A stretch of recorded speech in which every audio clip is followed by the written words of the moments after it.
ডিভোর্সের 1 বছর পর আমার স্বামী আবার আমাকে ফোন দিয়েছে। ফোনটা আসার সাথে সাথে আমার খুব কষ্ট হচ্ছিল যে কিভাবে আমি আবার ওই ফোন ধরবো। ফোনটা ধরার সাথে সাথে আমার প্রাক্তন স্বামী আমাকে বলে, আমাকে ক্ষমা করে দিও, তোমার সাথে অনেক অন্যায় করেছি, আমি যেন মরেও শান্তি পাবো না। আমি কিছু বলার আগেই এই বলে সে ফোনটা কেটে দেয়। আমার যেন তার জন্য আরো বেশি কষ্ট হচ্ছিল, যে মানুষটা আমাকে তাড়ানোর জন্য কত মিথ্যে অপবাদ অজুহাত দেখাতো আর কত রকম অত্যাচারী করেছে, সে আজ আমাকে এ কথা কেন বলছে। সে তো দ্বিতীয়বারের মতো বিয়েও করেছে, তাহলে কি হয়েছে তার জীবনে।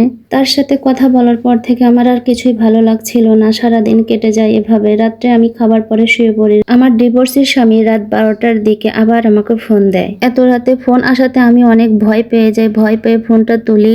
ফোনটা রিসিভ করার সাথে সাথে আমার স্বামী আমাকে বলে, তুমি আমাকে ক্ষমা করে দিও, আর কখনো তোমাকে বিরক্ত করব না। আজকের রাতটাই আমার শেষ রাত, এই জীবনের শেষ রাত, তোমাকে আর কখনোই বিরক্ত করব না, আমাকে ক্ষমা করে দিও। এই বলে সাথে সাথে ফোনটা কেটে দেয়। আমি কিছু বুঝতে পারছিলাম না এখন আমি কি করব।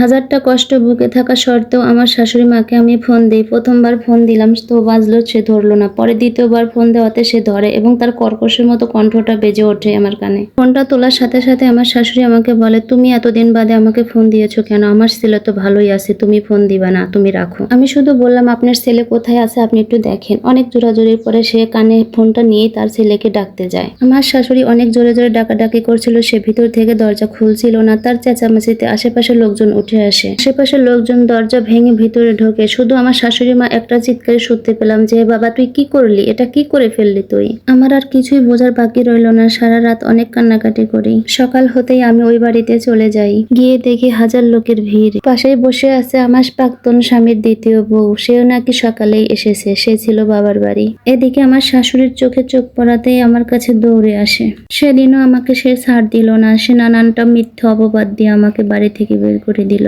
সে বলল তার ছেলে নাকি আমার জন্যই মরেছে, তার মৃত্যুর জন্য নাকি আমিই দায়ী। আর এখন আল্লাহর কাছে নামাজ পড়ে শুধু আমি একটা দোয়াই করি, আল্লাহ আমার স্বামীকে যেন জান্নাতবাসী করে, আর আমি তাকে একালে না পেলেও আমি যেন তাকে পরকালে পাই, এটাই আমার আল্লাহর কাছে চাওয়া। এই ঘটনার সাথে আমার কোনো মিল নেই। এই ঘটনাটি সম্পূর্ণ আমার এক কাছের মানুষের, তাই আপনাদের সাথে শেয়ার করলাম। আর আমার এই গল্প আপনাদের কাছে কেমন লাগলো অবশ্যই কিন্তু জানাবেন। বেশি বেশি লাইক করবেন, কমেন্ট করবেন, শেয়ার দিবেন, ফলো দিবেন। আল্লাহ হাফেজ।